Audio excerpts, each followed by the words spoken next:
प्रेम माधुरी, जो कि भारतेंदु हरिश्चंद्र जी द्वारा रचित शीर्षक है। इस शीर्षक के हमने 2 भाग आपसे साझा किए थे।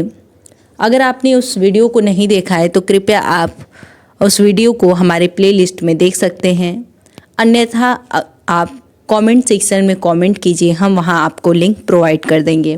आइए देखते हैं तीसरा पद्यांश बिना किसी देरी के, जो कि इस प्रकार है। यह संग में लागिए डोले सदा, बिन देखे न धीरज आनती हैं। छिन्हु जो वियोग परे हरिचंद्र, तो चाल प्रलय की सो ठानती हैं।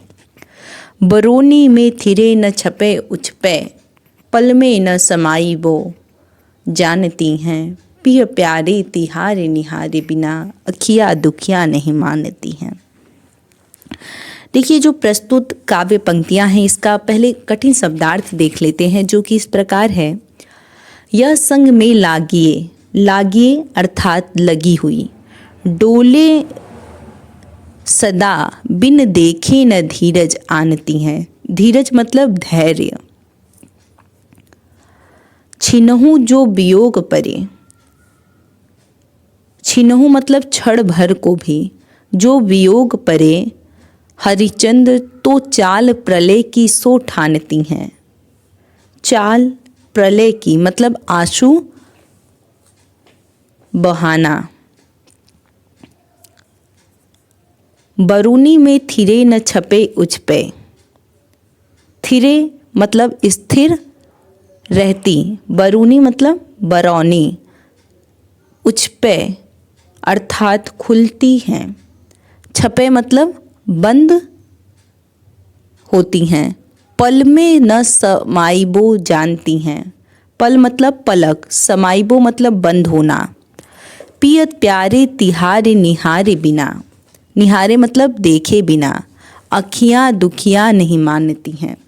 देखिए, प्रस्तुत जो काव्य पंक्तियाँ हैं इसमें कवि ने वियोगिनी गोपियों के नेत्रों की विवस्था का मार्मिक वर्णन किया है कि किस प्रकार से जो कृष्ण हैं वह जब मथुरा चले गए हैं और काफ़ी समय गुजर गया है तो वो ब्रज लौट कर नहीं आए हैं, तो क्या स्थितियां हैं गोपियों की, और गोपियां किस तरह से कृष्ण के वियोग में विवश हैं और उनके नेत्र से किस तरह से आंसू निकल रहे हैं। तमाम चीज़ों का वर्णन इन काव्य पंक्तियों में आपको देखने को मिलेगा। देखिए, प्रस्तुत काव्य पंक्तियों में कवि कहते हैं कि यह संग में लागिए डोले सदा।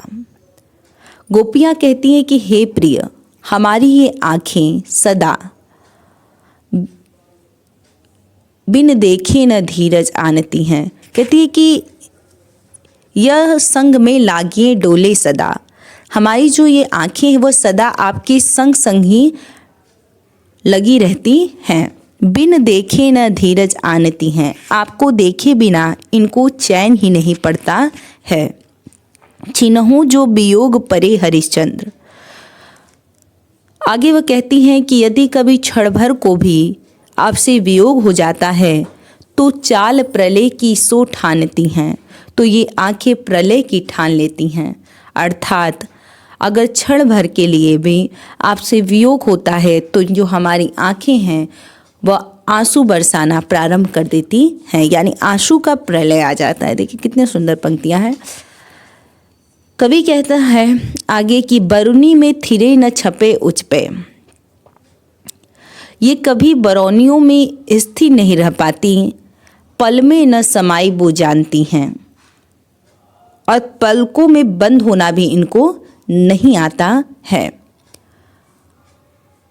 पिय प्यारे तिहारे निहारे बिना, हमारे प्यारे हे प्रिय कृष्ण, आपको निहारे बिना यानी आपको देखे बिना अखियाँ दुखिया नहीं मानती हैं। ये जो दुखियारी आँखें हैं वो मानती ही नहीं हैं। देखिए एक बार पुनः इन काव्य पंक्तियों का अर्थ। जो गोपियाँ हैं वह कहती हैं कि हे प्रिय, हमारी ये जो आँखें हैं वह सदा आपके साथ साथ लगी रहती हैं। बिन देखे न धीरज आनती हैं, आपको देखे बिना इनको चैन ही नहीं आता है।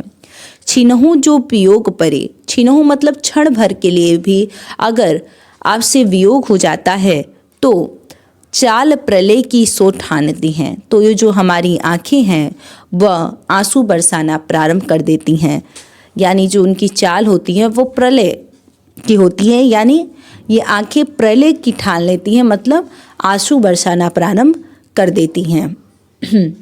बरुनी में थिरे न छपे उजपे, ये कभी बरौनियों में स्थिर नहीं रह पाती हैं, यानी कभी बंद होती हैं तो कभी खुलती हैं। पल में न समाइबो जानती हैं, पल मतलब पलकों में, मैं न समाइबो न समाना, यानी कि पलकों में बंद होना भी इन्हें नहीं आता है। प्रिय प्यारे तिहारे निहारे बिना, हे प्यारे प्रिय कृष्ण आपको निहारे मतलब देखे बिना ये जो हमारी दुखिया आँखें हैं, यानी जो दुखियारी आँखें हैं वह नहीं मानती हैं। देखिए प्रस्तुत जो काव्य पंक्तियाँ हैं इसमें भाषा ब्रज है, शैली चमत्कारिक और अलंकारिक है,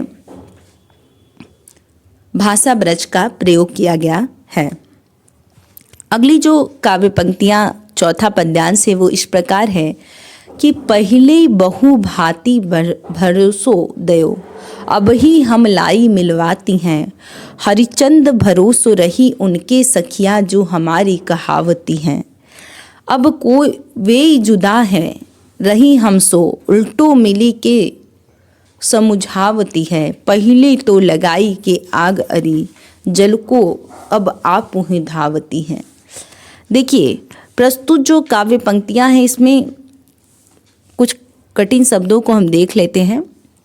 पहले बहु भांति भरोसो दयो, दयो मतलब दिया या दिलाती थी, अब ही हम लाई मिलावती हैं, लाई मतलब लाकर।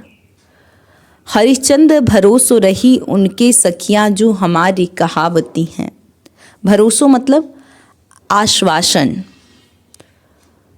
अब वे जुदा हैं रही हमसो, उल्टो मिली के समझावती हैं, समझावती मतलब समझाती हैं। पहले तो लगाई के आग अरी, जल को आप ही धावती हैं।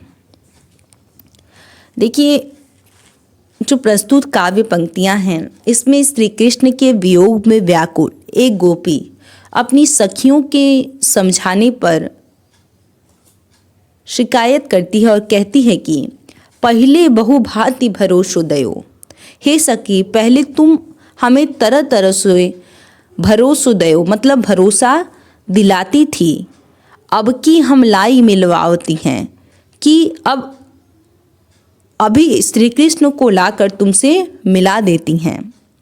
कहती है जो इस काव्य पंक्तियाँ इसमें श्री कृष्ण के वियोग में जो एक गोपी है वह अपनी सखी के समझाने पर उसको क्या करती है, शिकायत करती है, उससे उपलाम देती है और कहती है कि हे सखी पहले बहु भांति भरोसो दयो, हे सखी पहले तो तुमने तरह तरह का भरोसा दिया कि अब ही हम लाई मिलावती हैं, कि हम अभी श्री कृष्ण को लाकर तुमसे मिला देती हैं।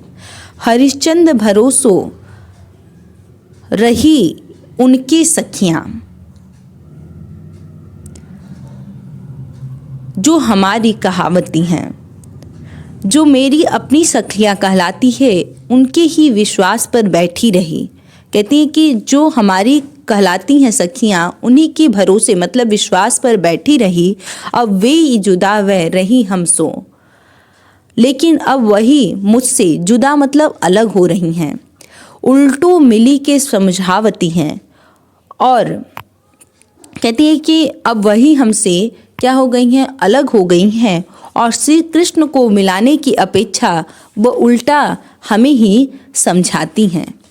पहले तो लगाई के आग अरी, अब कहती है कि अरे सखी इन्होंने पहले तो मेरे हृदय में प्रेम की आग भड़का दी, जल को अब आप ही धावती हैं और अब उसे बुझाने के लिए स्वयं जल लेने के लिए धावती मतलब दौड़ी जाती हैं। यह कहाँ का न्याय है। वो कहती है कि पहले तो हमें तरह तरह से भरोसा दिलाती थी, अब वही क्या कर जो तरह तरह से भरोसा दिलाती थी कि अभी हम श्री कृष्ण से आपको मिलाते हैं। हरिश्चंद्र भरोस रही उनकी सखियाँ, जो हमारी कहती थी, जो हमारी सखियाँ कहलाती थी, उन पर ही क्या था, विश्वास था, और उसी विश्वास के भरोसे में बैठी रही।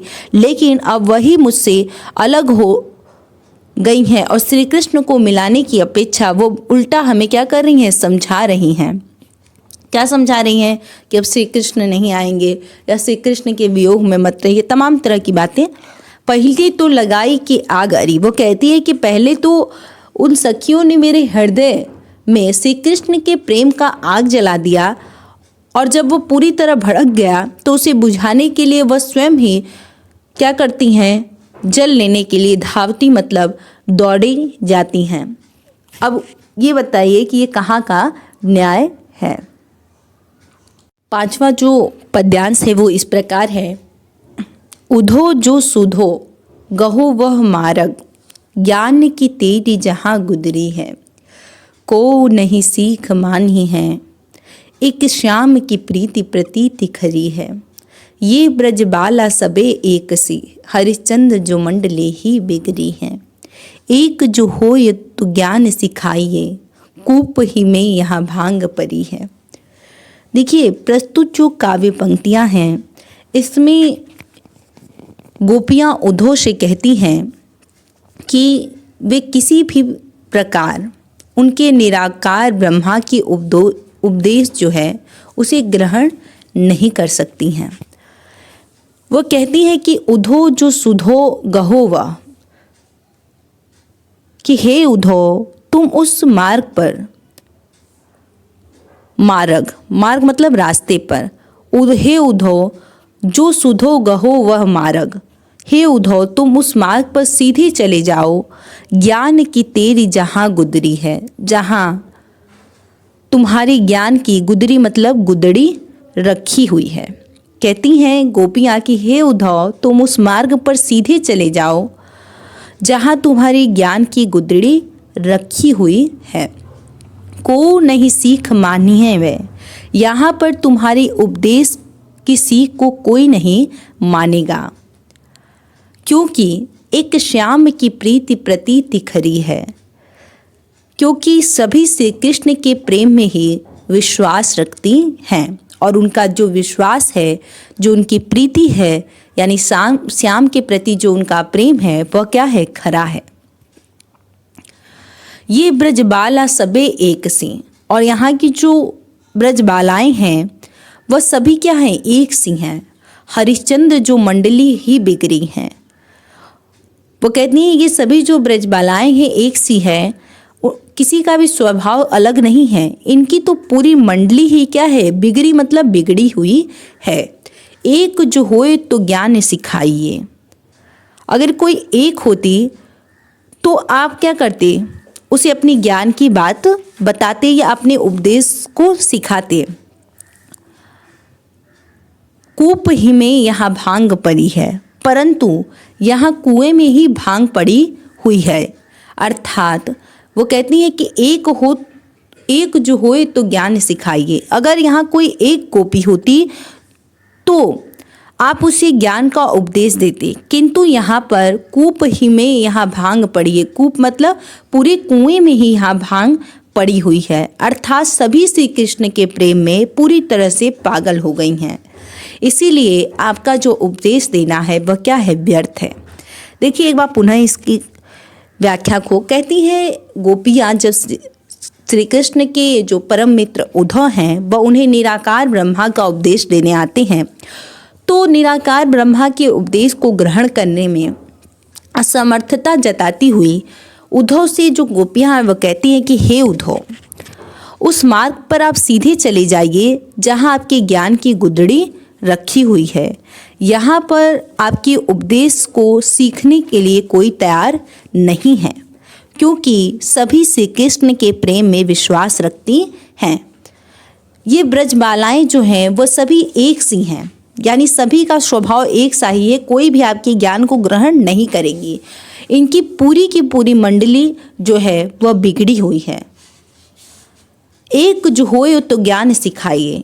अगर कोई एक गोपी की बात होती तो शायद आप उसे ज्ञान का उपदेश देते और वह उस आपकी ज्ञान को सीखती। परंतु कूप हो तो यहाँ भांग पड़ी है, परंतु यहाँ तो पूरे कुएं में ही भांग पड़ी हुई है। अर्थात श्री कृष्ण के प्रेम रस में पूरी तरह से सभी क्या हैं, सराबोर हैं, पागल हैं। इसलिए आपका जो उपदेश है वह देना क्या है, व्यर्थ है। देखिए जो प्रस्तुत काव्य पंक्तियाँ, इसमें भाषा मुहावरेदार सरस ब्रज का प्रयोग किया गया है, शैली मुक्तक है, छंद सवय हैं, अलंकार अनुप्रास रूपक है, रस श्रृंगार का प्रयोग है। प्रस्तुत काव्य पंक्तियों के साथ ही हम भाग 2 वीडियो को भी समाप्त करते हैं। भाग 3 में हम अंतिम 2 पद्यांशों की व्याख्या को साझा करेंगे। तब तक के लिए धन्यवाद। जय हिंद, महादेव।